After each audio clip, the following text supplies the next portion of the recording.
He also said to the disciples, "There was a rich man who had a manager, and charges were brought to him that this man was wasting his possessions. And he called him and said to him, 'What is this that I hear about you?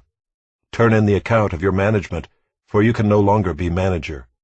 And the manager said to himself, 'What shall I do, since my master is taking the management away from me? I am not strong enough to dig, and I am ashamed to beg. I have decided what to do, so that when I am removed from management, people may receive me into their houses.' So, summoning his master's debtors one by one, he said to the first, 'How much do you owe my master?' He said, 100 measures of oil. He said to him, 'Take your bill and sit down quickly and write 50. Then he said to another, 'And how much do you owe?' He said, 100 measures of wheat. He said to him, 'Take your bill and write 80. The master commended the dishonest manager for his shrewdness. For the sons of this world are more shrewd in dealing with their own generation than the sons of light. And I tell you, make friends for yourselves by means of unrighteous wealth, so that when it fails, they may receive you into the eternal dwellings. One who is faithful in a very little is also faithful in much, and one who is dishonest in a very little is also dishonest in much. If then you have not been faithful in the unrighteous wealth, who will entrust to you the true riches? And if you have not been faithful in that which is another's, who will give you that which is your own? No servant can serve 2 masters, for either he will hate the one and love the other, or he will be devoted to the one and despise the other. You cannot serve God and money."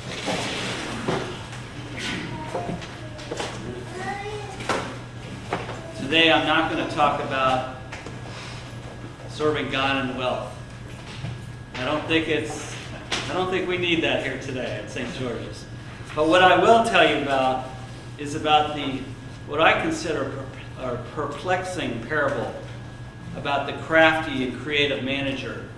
And now most people call this gospel this dishonest manager or the shrewd manager, and for good reason. Because if we did what he did and went and slashed prices without authorization from the master, we would not only get fired, we'd probably be in jail. So we're not taking this gospel literally today, but there are a lot of good lessons. First of all, I think we have to go back and look at the gospel that's before this one. And the gospel before this one is very famous. It's the parable about the prodigal son. And we all know the prodigal son story. We know that the young man took his father's inheritance and he spent it on wine, women, and song, to put it mildly. And when he was totally had gone through the entire inheritance, he woke up one day sleeping with the pigs in the pigsty. And he came out of his stupor for a moment and went, "What am I doing here? I could just go and work for my father as a servant, and I'd live better than what I'm doing right here in this pigsty." So he stumbled and bumbled his way down the road to his father's house, just going to ask him if he could be a servant in his father's house. But something very great and wonderful happened. His father was standing there at the road with his arms wide, welcoming him and forgiving him for everything that he had done. So the prodigal son just stumbled his way into forgiveness.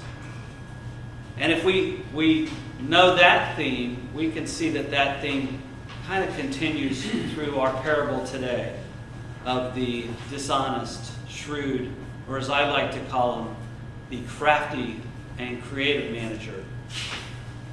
Because today we see this manager, he's stuck in this deep quandary.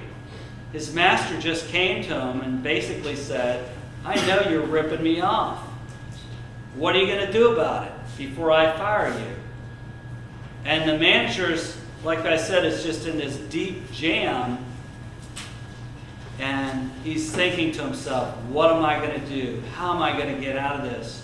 And he looks at his options. He reflected a little bit. I like that part. And he says, I'm too old to go out and dig ditches and trenches. I'm too old for manual labor. And the flip side is, I'm too proud to go beg. I don't want to be a beggar. I've lived this better life. What am I going to do? And it comes to him. Voila. It comes to him, you know what? I'm going to go to each one of my master's debtors and I'm going to slash the debt. And so to one he gives 50% off, and to another he gives 20% off. And of course the debtors are extremely happy because now they're going to pay their debt off at reduced prices. They're going to be out of debt. They're going to have a clean slate. So they're extremely excited. But what's going on behind the scenes is the manager knows that he gets a percentage of whatever he collects for his master. So he knows he's collecting maybe 10% that he can put into his pocket that will help him survive after his master fires him. And the gospel also tells us he knows that the people will be happy with him and they'll welcome him into their homes. So he does this slashing on a selfish basis. He's not doing it for his master necessarily, but to help himself out. Well, it has a wonderful consequence, unexpected and wonderful consequence. The people start talking, just like the people in Riviera Beach. If there's some good news, it gets around real quick, right? And the people start saying, hey man, I just paid up, I am out of debt, I got a clean slate. This master is great, he's wonderful, he's generous, and he just forgave a whole bunch of debt. And that word gets back to the master, and as people see him, they're going, well, thank you, you're the best guy in the world, we love you, you're awesome, you're great. And guess what? The master's real happy because his honor and prestige has risen in the town. He is now the most popular person in that entire town. And even though he gets a reduced sum of money from his manager, his star has risen. He is the hot guy in town right now. And he forgives kind of the reduced amount of money he gets, and an amazing thing happens. He forgives the manager. He doesn't fire him, he forgives him. And just like the prodigal son, this manager, who is known as the dishonest and the shrewd manager, somehow stumbles his way into being a star also. And now he's the creative manager and the crafty manager. We love this parable for a number of reasons, because all three parties win. We just talked about the master. He's the popular guy in town now. The debtors are extremely happy. They're out of debt. They clean their slate. They're starting out anew. What a great feeling that has to be. Anybody like to be out of debt? Anybody? We'd all love to be out of debt and have a clean slate.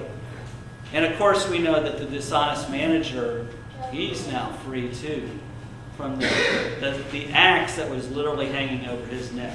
He was going to be gone 1 minute. But somehow that inspiration changed everything. And what I want to focus on a little bit today is to use, your brain. Use the brain that God gave you, and that's what happened in this story. The manager knew that his arms and his legs and his back, they weren't going to work for him. He'd gotten too old. And the manager knew that his eyes and his mouth and his ears, his 2 ears, weren't going to work for him necessarily. But something in him, that spirit of creativity arose right when he needed it and got him out of a jam. And I think that was the brain that God gave him. And a lot of times we forget, what about creativity?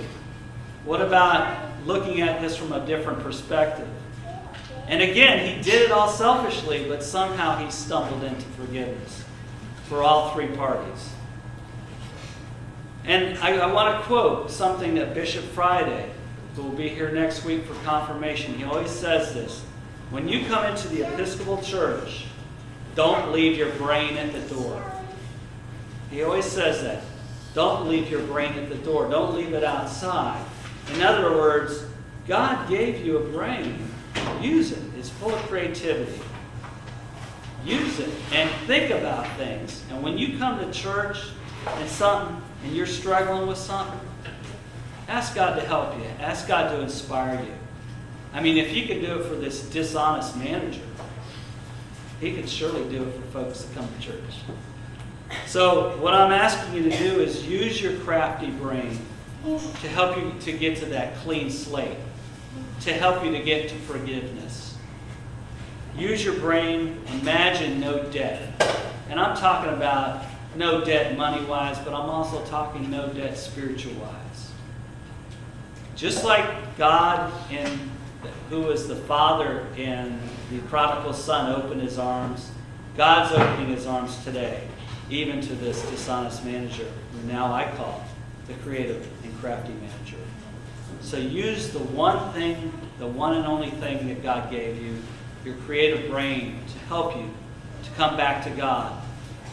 And imagine that God will forgive you. And then let God into your heart, and let Him do the work. Amen.